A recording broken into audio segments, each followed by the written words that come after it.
All right, another 14-second delay. That's killing me. Good evening, everybody. Welcome to the Big Footy Tigercast Monday nights. We always front up here, where we never shy away from coming week after week, no matter the result. Hope you're doing well out there. CB, welcome back, mate. How's it going? Yeah, good, thank you. Good. You've kept the stash. I like it. Thank you. Yeah, kept the tash. But look, it's not about me. It's more about the bloke in the Brady Bunch to my Oh, that way, here we go. That way. It'd be your left. He's looking all right. Can you give us an update, Each? What's happening, mate? Yeah, I engaged the services of Andy Dufresne, and I've managed to. He gave me a couple of movie posters that hid my work, and I've escaped. So yeah, we're here. You little ripper. No straitjackets. You haven't got any like tattoos on your arm, Michael Schofield style from Prison Break, just mapping your detailed escape or anything like that. Oh, there we go. Yeah, geez. Okay. How are you going, well? Age, who's gone through a bigger tunnel of shit? The Carlton Football Club or you, mate, trying to get We will gladly get to the other big Melbourne clubs a little bit later on in the program. Tiggs, welcome back, mate. Hope you're feeling well. Appreciate you joining us as always. Yeah, thank you. Look, again, I've wanted to do every show every week, but I've just got to be a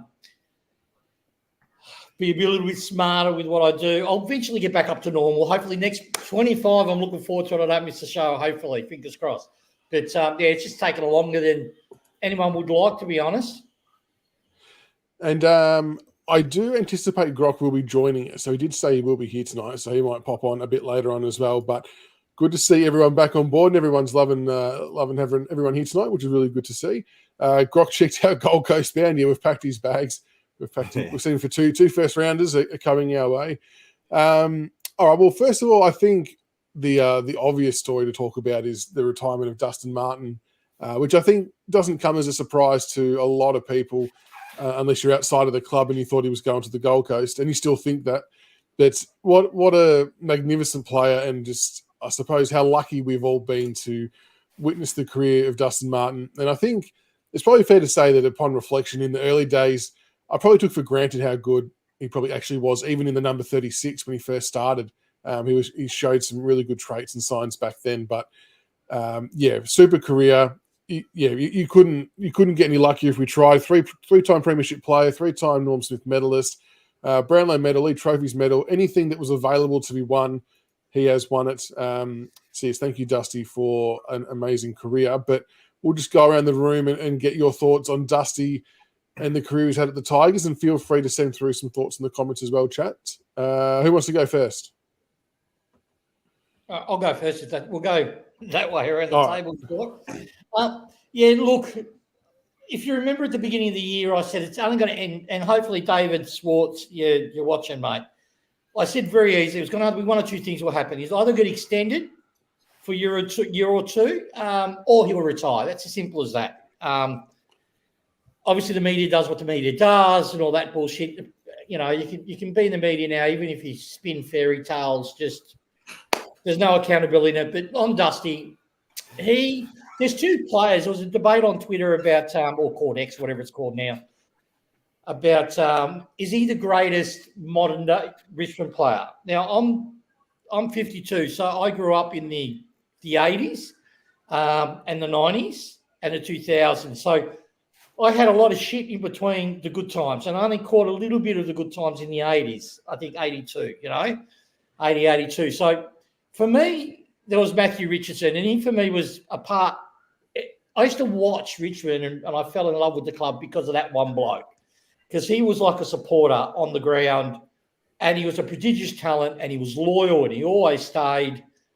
So he was someone you could easily go, you know what, I identify with Richo.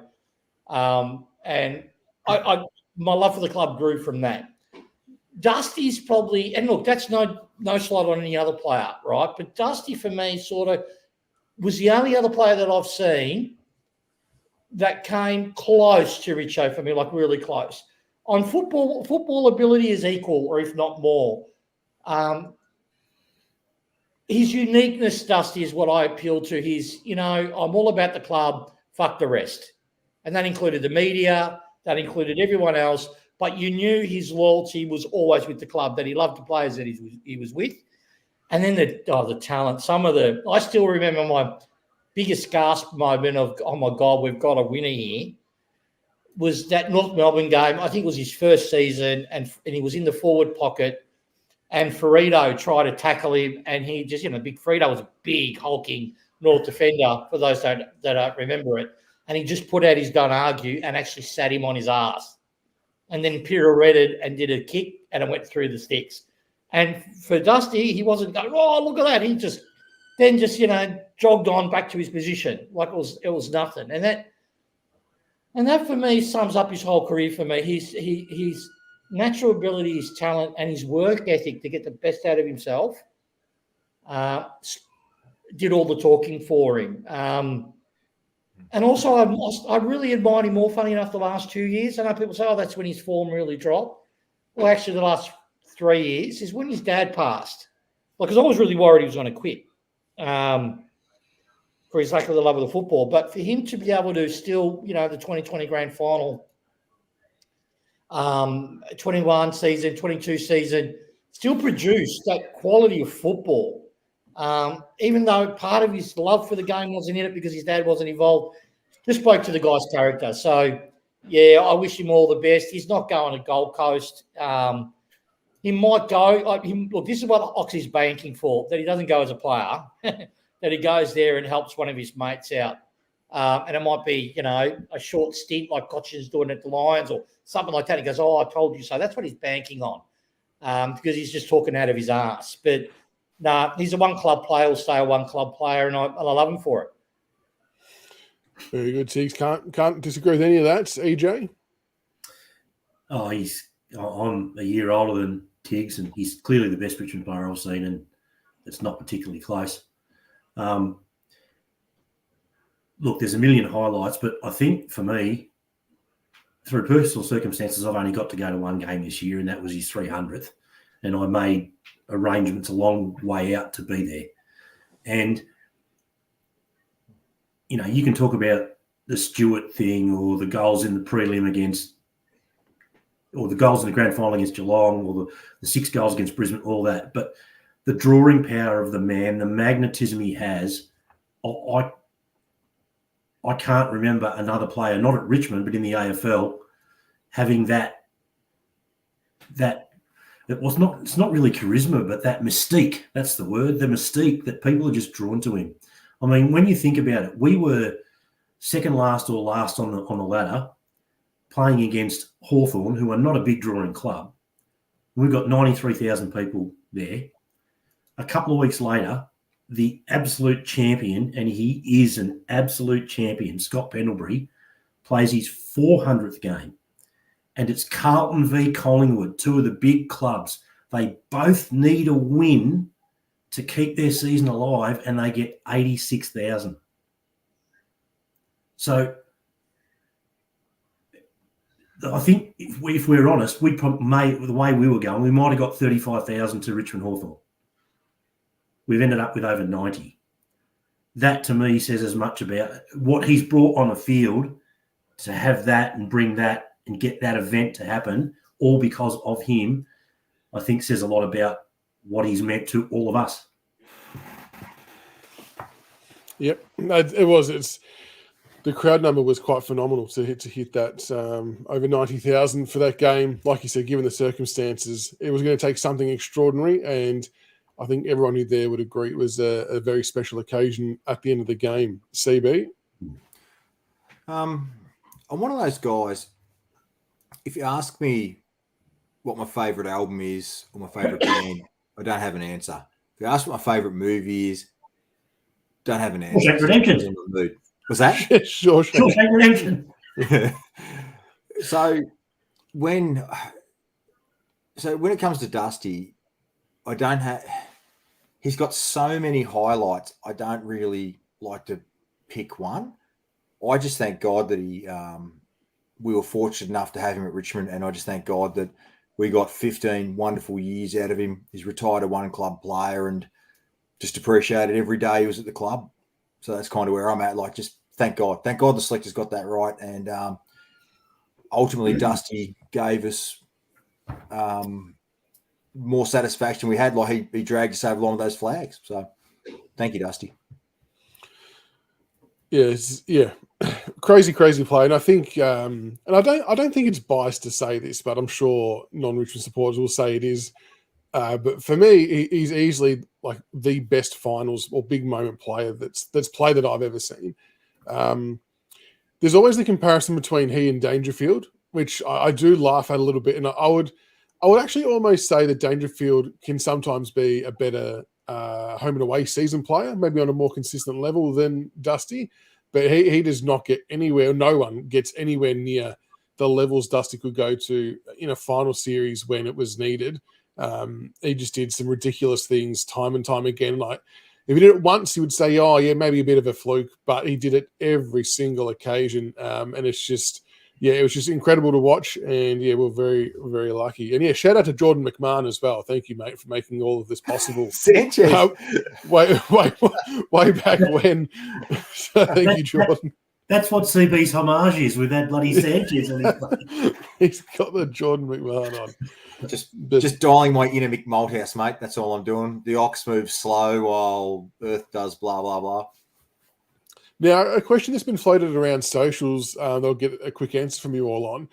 And I don't know if we've got a precedent at the club where it's been done before, but what would your thoughts be on retiring the number? Maybe not so much, maybe not permanently, or you might want it permanently, or at least semi-retired, or you're happy just to keep rolling with whoever deserves it. Tiggs, we'll go in the room. Yeah, I'd retire it. I'd retire it for like a 2-year period, just to give it the respect that it's due, and then circle it back in. If Dusty's happy for it to come back into the number pool, that's what I'll do. Because if you think about our future kid, because they normally, when we draft him, we give high numbers to whatever recruit that comes in, and then I think a season or two, and then they get rewarded their number. So it'd be good to keep that followed suit. And if Dusty's happy to keep his number live, do it that way.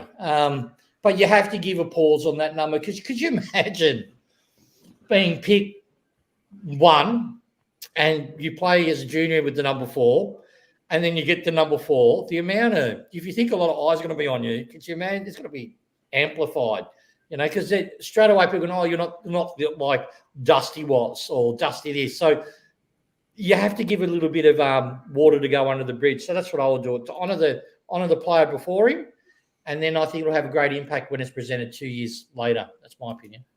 EJ? I'm not a fan. I just think if the right person comes along, they get the number. I mean, that number at Richmond is absolute royalty, Jeff Rains, Royce Hart, Matty Rogers. But it's a great number, If it is that it gets a spell for a year or two, fantastic. But we might have someone. Hey, just say, for instance, that we managed to give away a couple of draft picks, and Harley Reid walks in the door and he says, "I want the number 4. What are you going to do? Tell him no." You'll give it to him quicker. If that's part of the deal, you'll give it to him as quick as anything. So I just reckon, just let it play out. Whatever happens, happens. But no retire. CB? Yeah, look, I mean, we were, before Dave Asprey took on 12, it was retired for a while, wasn't it, after Richo retired? So I think just let it take its course, and when the right person comes along, I'm sure they'll be bestowed the magnificent number. I mean, number 9 hasn't been. Do you reckon anyone will get the number 9 Guernsey next year? That's for Harley Reid. My mistake, sorry. So I'm just saying, like, doesn't really. I mean, out of respect, yeah, it shouldn't be just given straight away. But yeah, when the right person comes along, I think it taking its natural course will end up playing out how Tig said anyway. Like, just through natural course of time, it might be 1 or 2 years before we find the right person for it, which will be ample enough, I think. And what a moment that will be for whoever wears it next. But Did you want to go through the stats now, EJ, that you had for the Great Queen? Or does Tiggs want to take the front? I don't know. Up to I'm happy to lead in if you don't mind with trade bit of trade updates that I got. And then, trade update. Yeah, and then it depends on the audience. You want to listen? Do you want to get a bit of trade news, or do you want to talk about stats, dusty stats?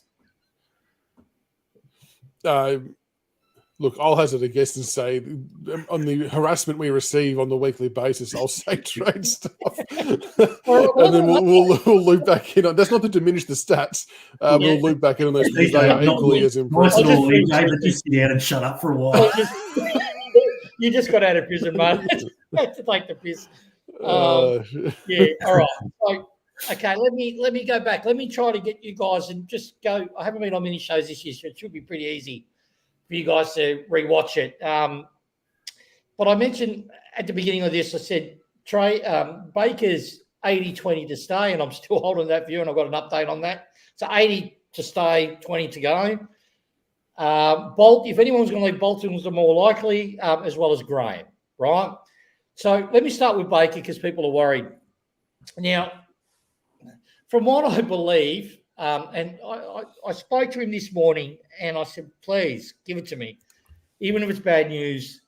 I said, because Baker for me is an important player, but, we can recover from him considering the nature of how we are at the moment. So if he's going, just tell me. He goes, Mick, I'll just tell you. And actually, I want to clarify on that.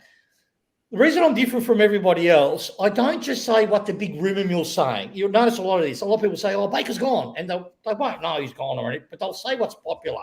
Ox is a perfect example of this because it's safe. It's easy. And when the rumours start to say it might be changing, then they switch. I've got updated mail. And that's when you can tell a bullshitter, right?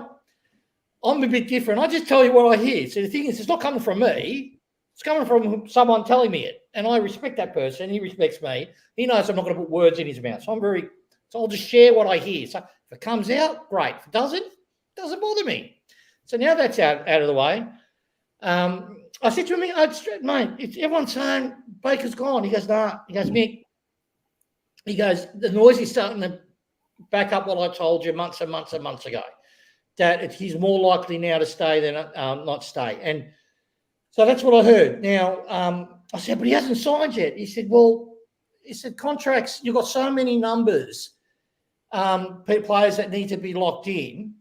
And if the club's satisfied that they're right, they've got him on place, they'll just announce it when it's best for the club, if the player's happy. And he said, when would you do it? I had to think about it. I'd probably do it Dusty's last game, the send-off game, the last game of the round. What a good pump up, like a couple of days before it. So who knows? But he's pretty adamant that the noise he's hearing is it's more likely he's staying than he's going. With Daniel Rioli, there is merit that Gold Coast won him. We want to keep him. The name that got thrown up with me that was pretty strong was Lukosius. We went for him, if you remember 2 years ago, 2 off seasons on the trade show we had, I mentioned Lukosius' name.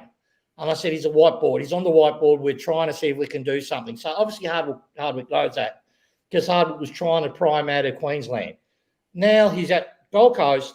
He's put his name out there for us. And it's not a direct swap. Obviously, they have to give a first-round pick and maybe Lukosius for Rioli, which we will not do. Well, my recruiter doesn't work. My mate doesn't work at the club, but he said he'll be gobsmacked there. Richmond's too smart. They won't do it for just that, if they're going to do it at all, which is more highly unlikely than likely. So I personally think Rioli will stay. That's my feeling on it. Bolton, mate, everything I'm hearing, he's gone. Well, he will go, and we'll get 2 first-round picks for him. 100% we'll get 2 first-round picks for him. And they'll be high, sort of top 10 first rounders, which is really upsetting for me because his currency's taken a bit of a hit because he hasn't had a couple of good games. But to his standard, his lofty standard, still very handy. But I'm hearing Bolton's very close to go. What I have heard though, which put a bit of smile on my face, and I'm sorry, Jay, I'm sorry if you're listening to this, mate. the compassion, Richmond generally bends over for compassionate grounds. This is not the season we'll be doing that. So either you pay overs and pay what we want, or we keep him because we're perfectly happy with him as a player. Because he will get better, right? People forget his age. But for me, if I was a betting man, I'd be betting that Bolton will go for 2 firsts.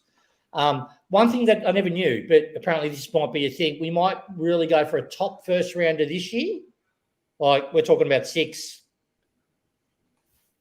We'd love it to be higher than 6, but it's not going to be any less than 10. So it's going to be around that margin for Bolton. 1 pick for him and another very high first rounder next year. That's the angle what we might be doing. We might not want to get 2 first rounders for Bolton just for this pre-season.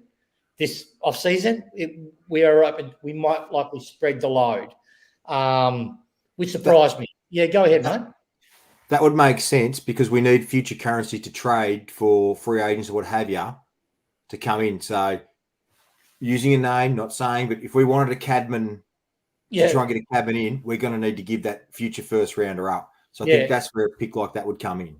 Yeah, so I'm not, I give names and stuff. I have no idea how the drafting and all that works. I'm not an expert like YouTube likes. So, that's what he said to me. He said, wouldn't be surprised if that happens.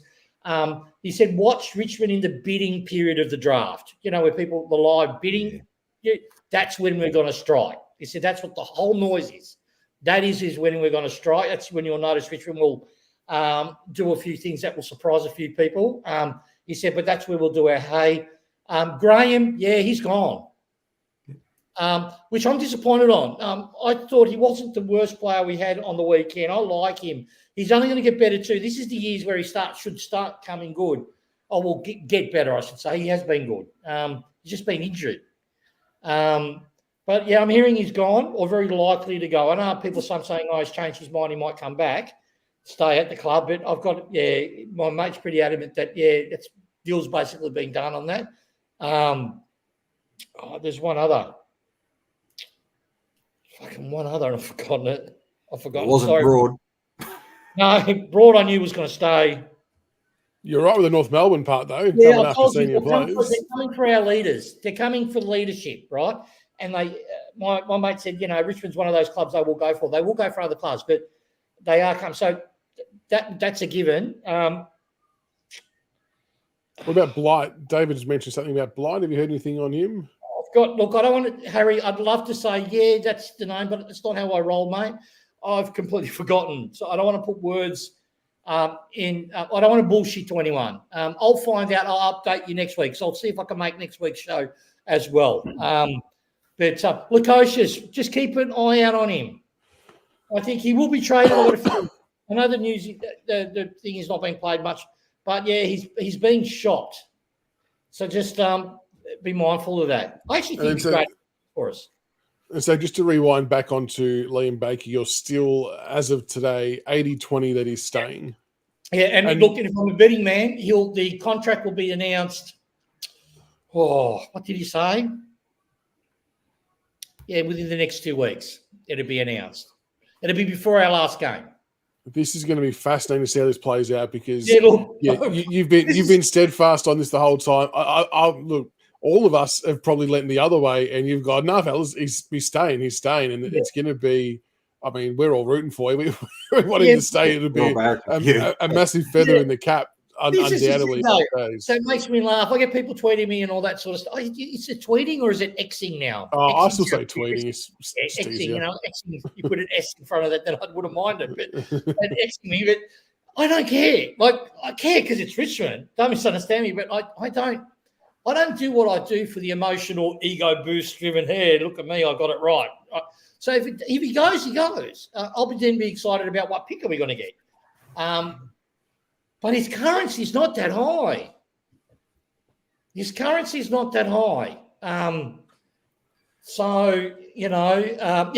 is gone. He's gone. Grimes. But I think the club's already mentioned that, or they will mention it. We mentioned it. I think on my last show I said he was gone.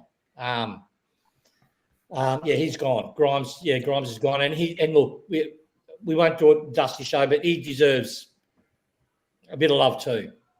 Go. Yes, CB. What your question? Dion Prestia getting another year. Yeah. Yeah. Well, I sort of said they'll keep him for another year. The last time I hate saying that because it makes me look I'm doing this. I'm not. I'm very big on facts. Just go listen to the last show. I said we'll think more likely than not he'll be signed for one more year. I believe that's happened. I don't think they've announced it because it was like a contract clause type of signing, but we'll find out more. Oh, there you go. So apparently Uze. I don't watch 360. I can't handle Jared and Robbo. I just can't. So apparently Uze's hinted at Grimes retiring in the immediate future. Yeah, he's gone. Yeah, he's gone. Which I think, I mean, I don't think that comes as a surprise to anyone here at all. But interesting. CB, are we chasing Lob? Well, you may mock me, Lee, but I tell you what, he's absolutely lit it up the last 5 weeks. He's actually been really good. Bevo watches the show. You can mark Bevo watches the show, mate, and he thought, geez, the boys are after my boy Lobo. I better get him going. So. But look, just to tell you a bit of I think CB rang me. When was it? Tuesday last week, was it? Yeah, right, yeah. Yeah, Tuesday. Yeah, and he was saying, Mick, we should give our 2 first rounders we get for Bolton for Lob. And I said, you really? You didn't mention that on the show. He goes, we should. He didn't. Oh, well, there we go. So there's a bit of a mini trade update. The Baker one is the keen interest one. Even as recent as 5 minutes before coming on there tonight, I was still getting told on Twitter that he's been gone for ages. He had a 5-year contract in front of him. He hasn't signed it yet. He's gone. He's got a house in WA. I'm like, let's just wait and see.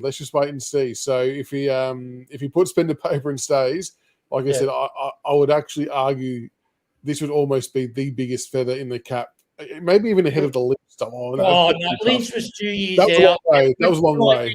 Everyone said I was lying because there's no way in the world we could afford Lynch to get Lynch that they'll trade him. You know actually what my best call was? My best call was when I broke who's that Bulldog player that didn't make it? He was the number 1 pick. Shaki. Because everyone called me I was drinking. You're drinking, Tiger. There's no way they will let their first pick go. And I said, no, they're offering him to Richmond. That's the news. No, I've done bigger ones, but with this one here, this is the thing. I'm not Baker. Yeah, Baker has to make his call, but I know he's absolutely torn and he loves the club. This is what I'm banking on. Everyone knows to love it. The club. Actually, can I say one more thing, guys? I know I've taken a fair bit, but I'll shut up after this. We look awful on the field, and I know I can tweet out that we look like 22 individual players on the ground, and it only comes from a place of love, right? But I wanted to clear some misconception up. A lot of people sit now, because we're so bad, there's no connection at the club. The players aren't playing for each other, and they love each other as much as they did when Hardwick was there. Trust me on this, right? I'd love to tell you where I know. Well, I'm saying trust me on this because I know it's factual. There's a whole harmony level within the club. I'm talking players specifically, yeah. I'm not talking about boardroom because that's whole admin's a whole football department's a whole another kettle. But there's trust in the leaders that they have. There's trust in our progression system. We don't play favourites and how the number 1 player on the list treats the bottom player on the list. That's still as good as it ever has been. Our issues are more, I won't go into them, but so Baker's a big part of that, and he drives it. So I cannot understand in my mind where he's got young kids that have said, I want you to, we're going to win flags again. You watch, come with me, and then he bails.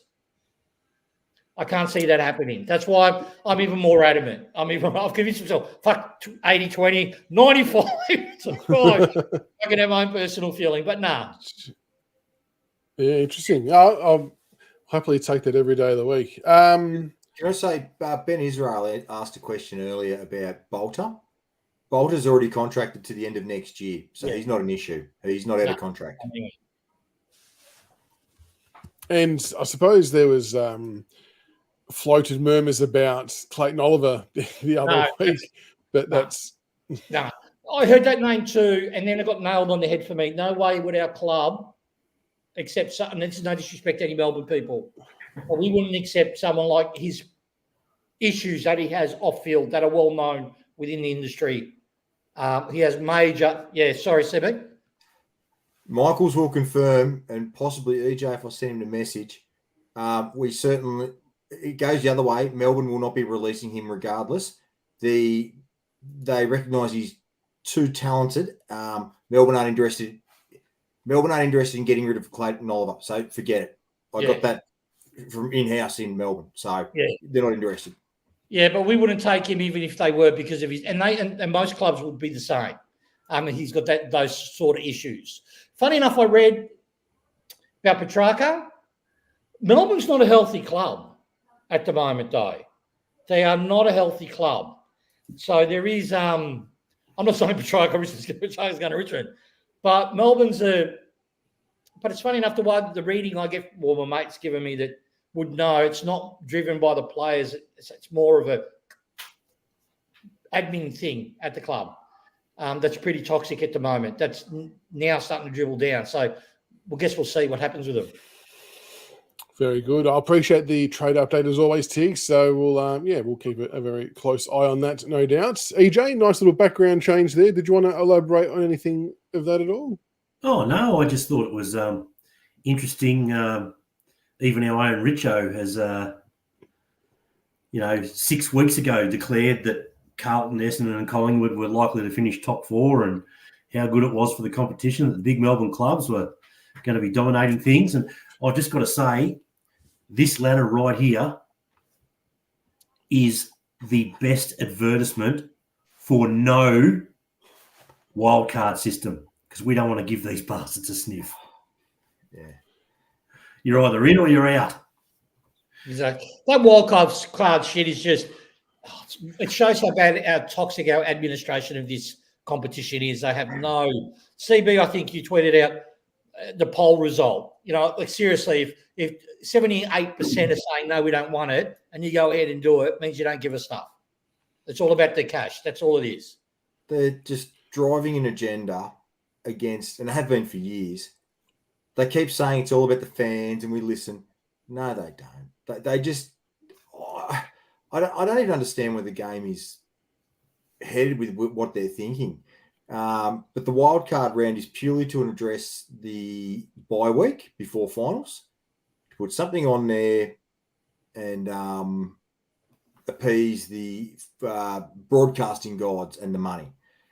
But here's a novel thought. I saw when Matthew Richardson put out about it, and Luke Hodge responded to his tweet, or his ex, about sort of saying, is it better than having a weekend off? Well, and I didn't think about it till about 2 days later. I would have responded to Luke Hodge and said, how about you give grassroots football a chance and give them, it's not always about the AFL at the top, how about having that weekend free of football allows local football clubs in their finals get big gates and actually people go watch the local stuff and support them and help grassroots football survive.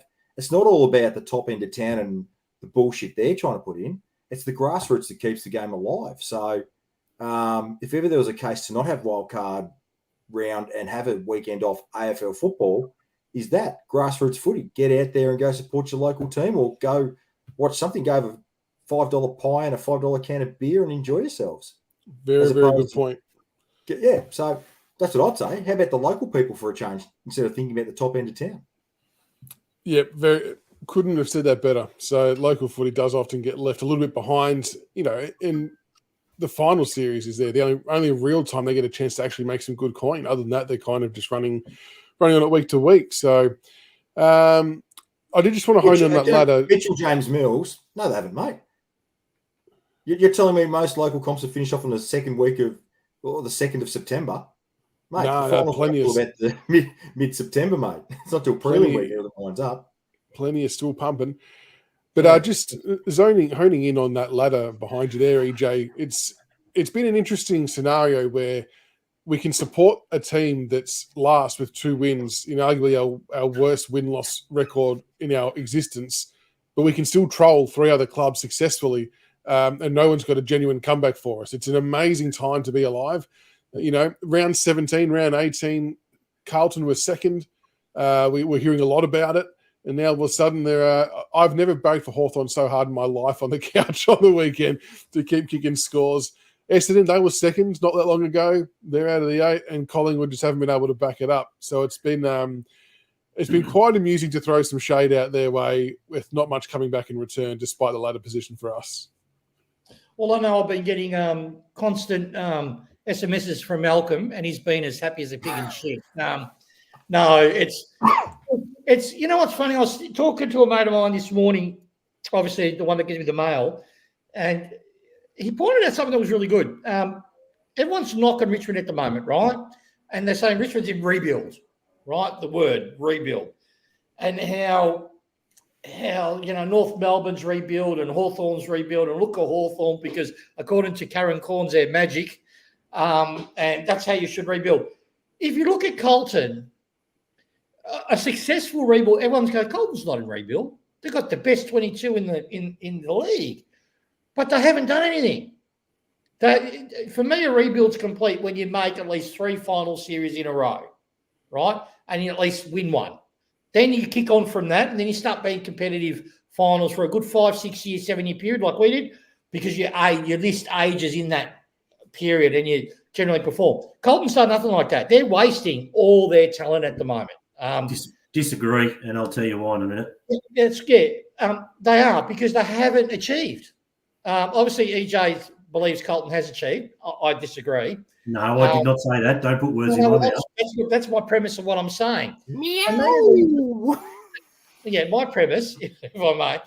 Jesus, prisons made you really touchy, EJ. But what I'm saying is that for me, again, I'll say it my opinion, a rebuild for me is only complete when that list is stable, making finals, when it's a finals quality team. Obviously, outside the one outlier, which is injury, right? That's the outlier. Now, if you look at Hawthorn, at the moment, they've kicked, right, which is great because I've got nothing but respect for Hawthorn. For me, what I want to see is these kids kick again and then kick again. And then I would be able to say, all right, that model that they went through to, where they nuked their list and then rebuild through that, has worked. Because a rebuild should not take 7-10 years, right? Should not take that long if it's done properly. So why did I start on this track? Sorry, it's the head. My point was we've actually still got a good core group of players that have still got 6 years of good quality football in them, right? So if we just get it, fix all the myriad issues in relation to ball movement, game plan, style, all that sort of stuff, if we can stabilise that, get a clear identity going and recruit the players to actually play that way, whatever that way is, I don't think it's going to take us 5 years to kick on. But that was just a complete utter ramble. That was my brain. But yeah, rebuild, whatever that point was. Yeah. What's the counter argument there, EJ? Oh no, it was injuries. Like Carlton have been obliterated by injuries this year. You know, they've lost a good part of, you know, the guts of their side. And, you know, even on the weekend, what do they have? They've had 6 gone down to the one game. Yeah. Before. Did you watch the game? They had they were getting beaten pillar to post with no injury. And then I think it was when they lost one, which was at halftime, they were getting smashed off the park. And then they lost all their injuries towards the tail end of the game, when the game was already done by, 50, 60 points.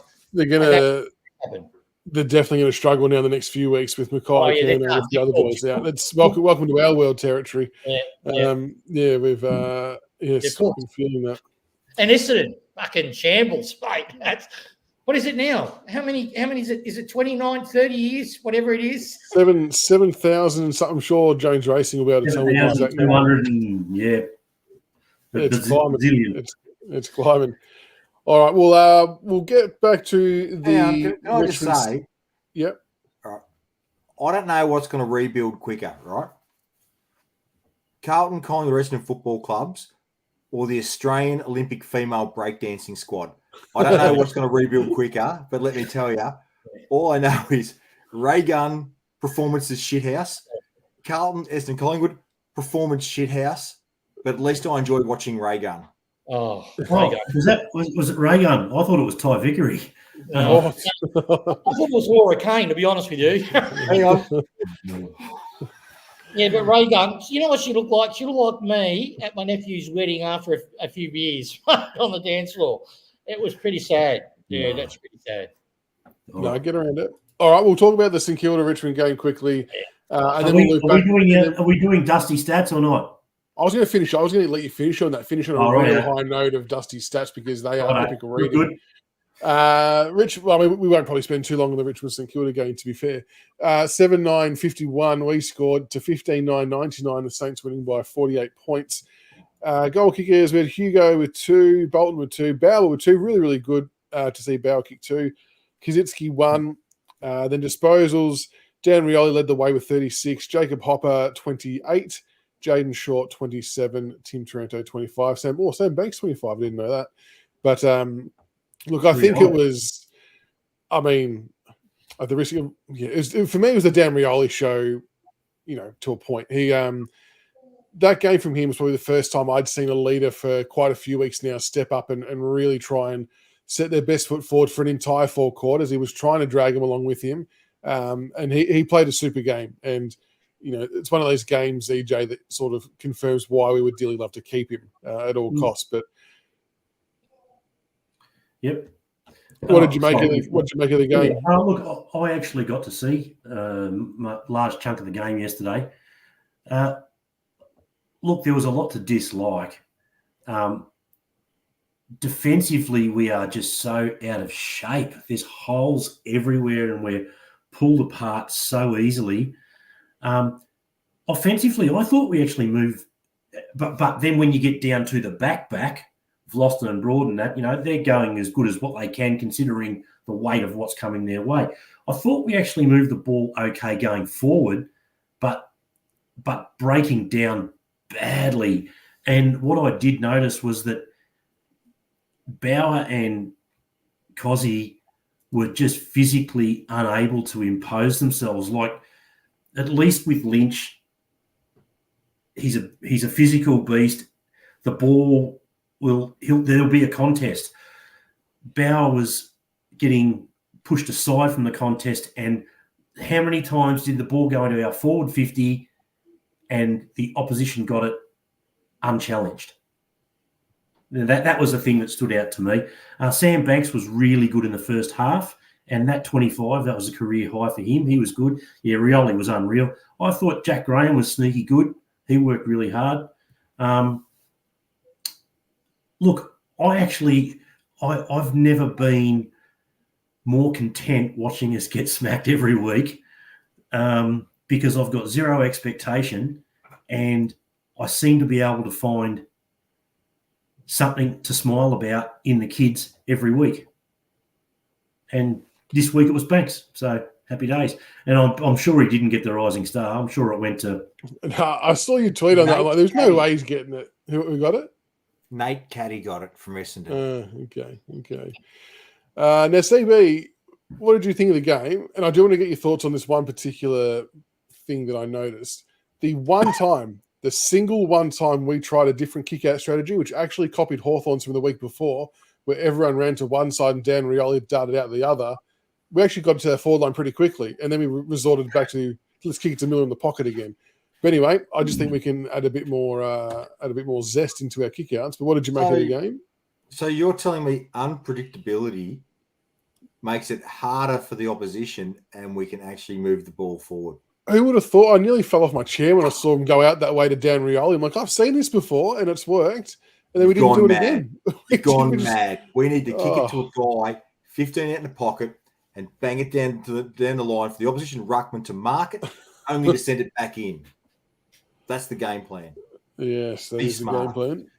No, I'm with Edge. I just watch it for I just really watch it for the kids. I mean, I don't think we've checked out. I just don't. We're just not good enough at the moment, and the confidence is rat shit on a few of the senior guys, which happens when you lose as many games as we have. So I think just keep going. Now, apparently we've lost Baker for the rest of the year for concussion, for the record. Is that extended? So don't expect him to be back in for the rest of the year. Is what it is. I mean, I did hear who's the other kid that's debuting this weekend in our VFL? One of the top draft pick kids. I saw that earlier tonight. Yeah, I saw it too. And I can't remember his name. O'Sullivan. No, he was last week. Is it? No, who's O'Sullivan and Jagger played in the week just gone, and there isn't a Langford. There's someone else. Yeah, Langford playing. Langford. This week too. Yeah. So it's good that the Tigers are getting a look at these kids before the draft and actually playing in their VFL system. I quite like that idea. Yeah. Look, mate, I'm just there supporting the team. VFL, AFL, and whatever happens, happens. And yeah, I mean, it's just been a shocking year. I'm only just glad now that Carlton they're now about to experience. At least we know we're shit house, right? Carlton had all that expectation, and now their forward line's been wiped. And now welcome to our world, Carlton. Let's see how you go winning games without key forwards. Let's see how you go. Exactly. Yeah. Go Tiggs, your thoughts? I'm like with CB and EJ here. Like, first of all, the first positive for me, like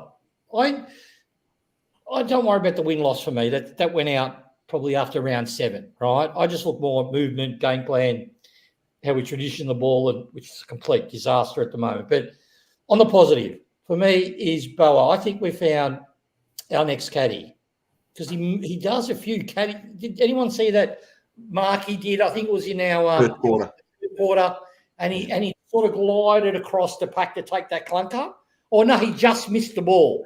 But considering the guy's got no tank, people got to remember this kid's been injured all of his basic football career.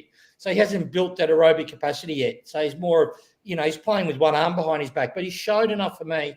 He's got a wonderful kicking action, and he's got a really settled mind about him. He just seems not to panic when he's got the ball. Like Caddy, for me, so underrated in his footy IQ and his vision. He had that ability to know when to tap it out, know when to give the ball off. And that maximised his weaknesses. So, yeah, I reckon we've got a starting 22 player. If he gets a full pre-season, we've found a starting 22, which is always a good thing. The other thing to really just sort of calm the farm with some guys that are going, we're shit with this, with that, I think it's an AFL record we've just broken. Yes, it coincides with losing the most games Richmond's ever lost in a season since we became Richmond.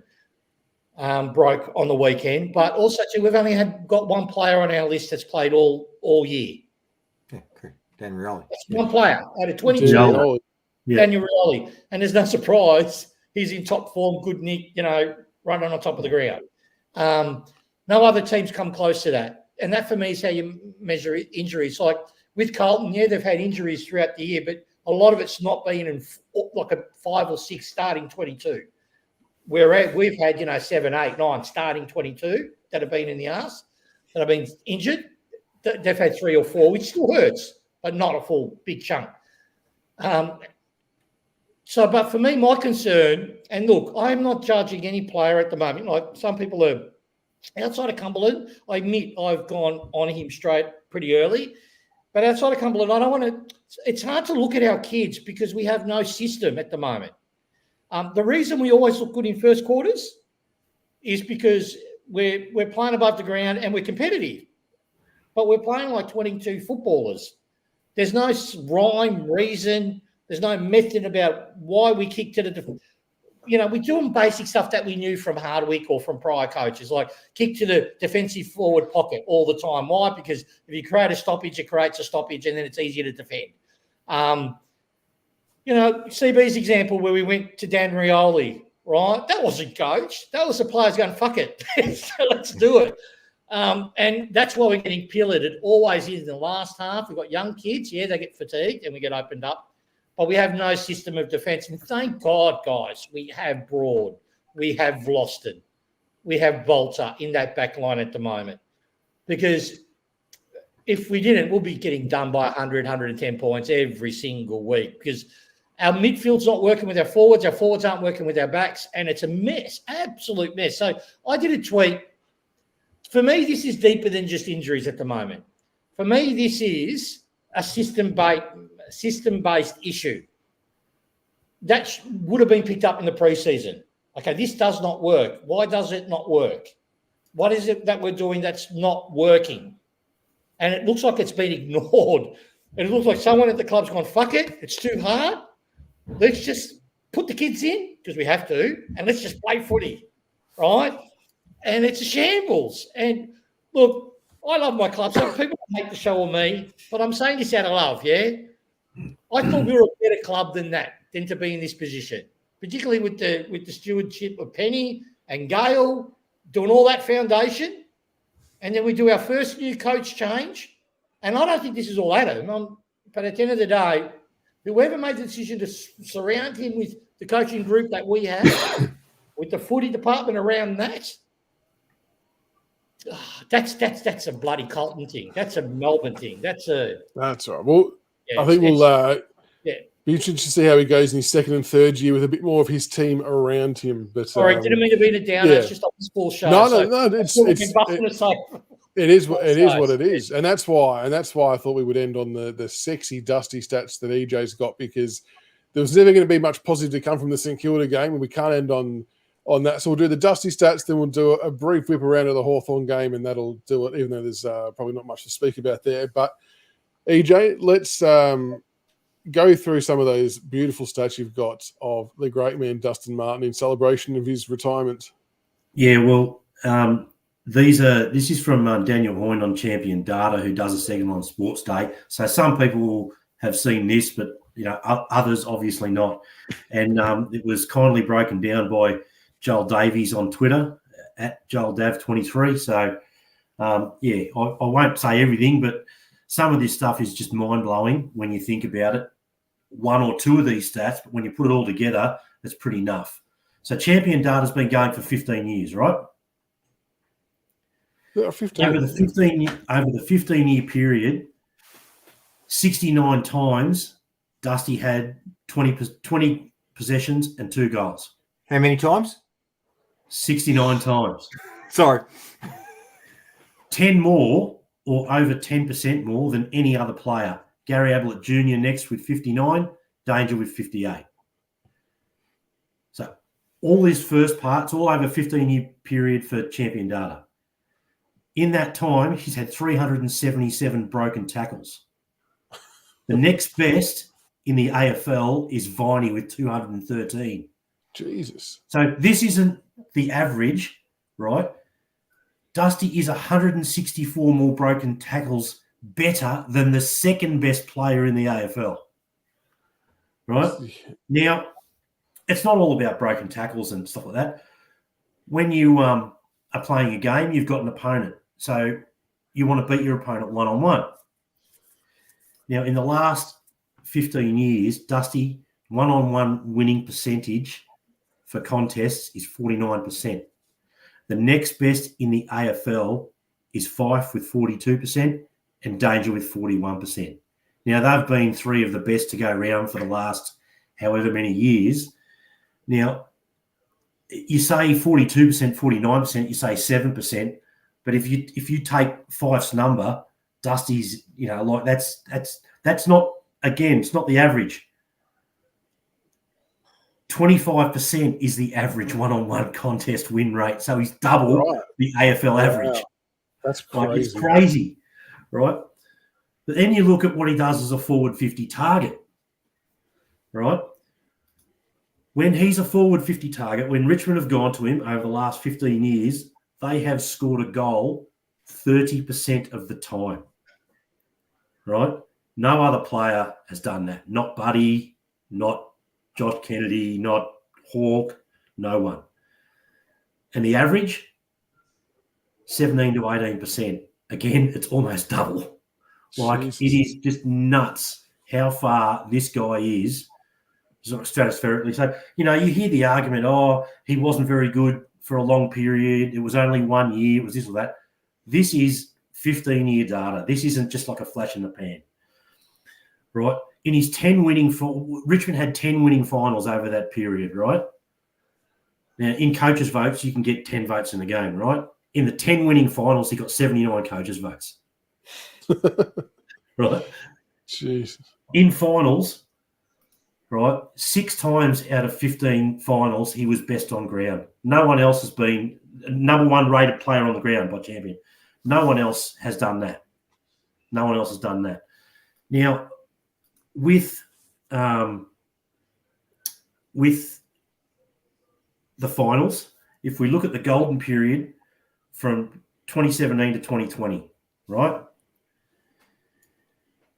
And you talk about the AFL, the champion data. You know how you get a data rating for a game of 15 or 12 or 10 or 8 or whatever, right?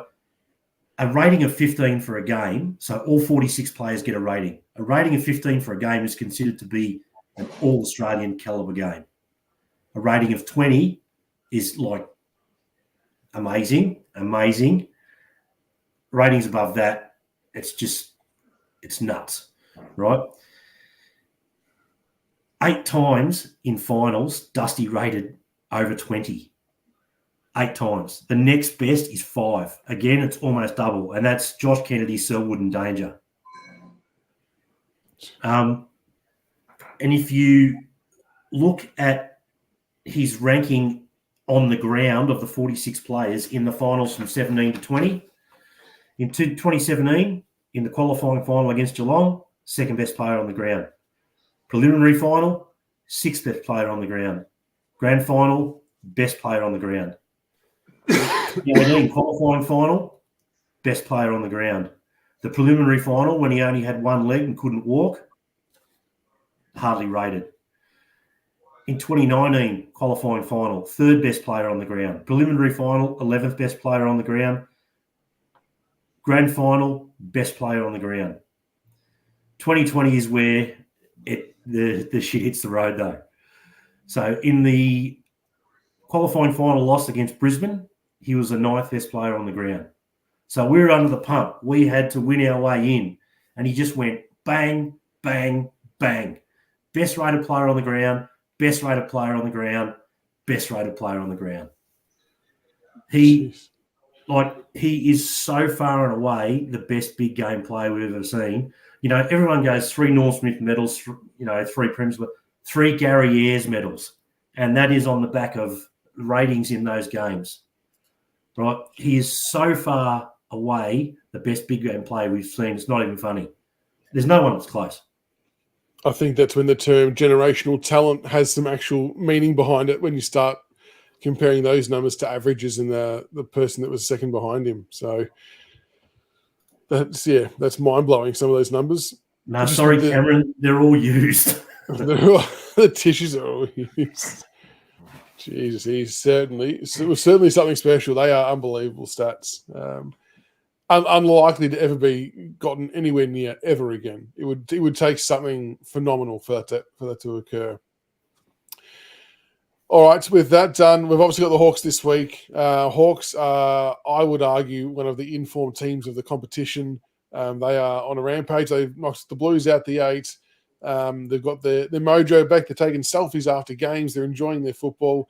And I'm not thinking that we'll get too close to them this week. What will be interesting, and someone made this point before, I suppose the crowd comparison to that Dusty game, EJs you mentioned with the 96,000, we're going to get a direct comparison, 5 or 6 weeks later to see what the number actually is like when that occasion's not at the forefront of everyone's minds. But quick wrap around for how we think the Hawks game's going to go. Tiggs, how do you see this one panning out against the Hawks? We'll lose by, 67 points. We'll be competitive for probably 1.5 quarters.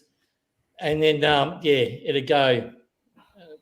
It'll be brutal. Yeah, we get sliced to ribbons. Yeah, they are. Yeah, I've watched quite a few of their games because my wife's obviously a Hawthorn supporter, and they look very good on multiple important fronts. Stat will probably equal this and kill the stat. I think it was for the first half we got 4 free kicks. By the end of the third quarter, we jumped up to a staggering 6 free kicks and then finished the game with 9. So we'll probably still get single-digit free kicks for a whole game. So just keep your eye on that as well. Yeah, that was an interesting stat. EJ, how do you... Only club to consistently do it. Only club. Figures. Yep. It's ridiculous. Because of our pressure. with 27 tackles. That's the elite pressure that we're applying to people. EJ, how's this Hawks game going to pan out for us? Oh, yeah, they're going to do a number on us. I don't want to say this out too loud, but we're recording, so it's a bit hard not to, but I really like the way the Hawks play. They've got, some really good young midfielders. That Weddle off halfback, I love him. I love Weddle. He's been my man since day one. I'm going to say that. I got my best mate's a Hawks supporter, so I watch a lot of Hawthorn games. Nah, they're a good side and they're fun to watch. They don't play a boring brand of footy. So yeah, Hawks by 10 goals. Because they're going to be obviously looking to secure their spot in the 8CB, and the key for them is, unfortunately for us, building percentage. And they've got us in North Melbourne in their run home, which is pretty handy if you're a Hawthorn supporter. How do you see this one panning out? And hopefully we see Blight back in and maybe even Jack Ross as well. And K-Mac's not going to get dropped. Come on. Who gives a shit, mate? 4:35 Saturday Arvo. Collingwood versus Brisbane. Get on board that for a laugh. And then after we get absolutely reamed on Sunday by Hawthorn, just know at 4:40 p.m. that straight after that, the West Coast Eagles are playing Carlton, and I'm actually backing the Eagles to win that one. And who's Essendon have got the Suns? No, sorry, who have they got? No, no, they just lost to Sydney. Mac Daddy, the Big Mac. Yeah, just bring on the draft. Footy's stuffed. Just Dusty's retired. Food doesn't taste the same. 2 degrees it's cold. Yeah. Shit. Whatever. I'm going to this one, so hopefully we do see a bit more of a better game. But yes, I do think the Hawks will account for us easily. They are looking very, very sharp at the moment. But look, we didn't do too much of a preview on the Hawks one because we wanted to pay a bit more love and respect to Dusty, given the champion of the club that he is. We just felt that took higher precedence over a game that the result seems pretty well known from all and sundry. But anyway, to honour the occasion, I shaved a part of my body into a number 4, just because it's got that long stem. So if anyone wants to see,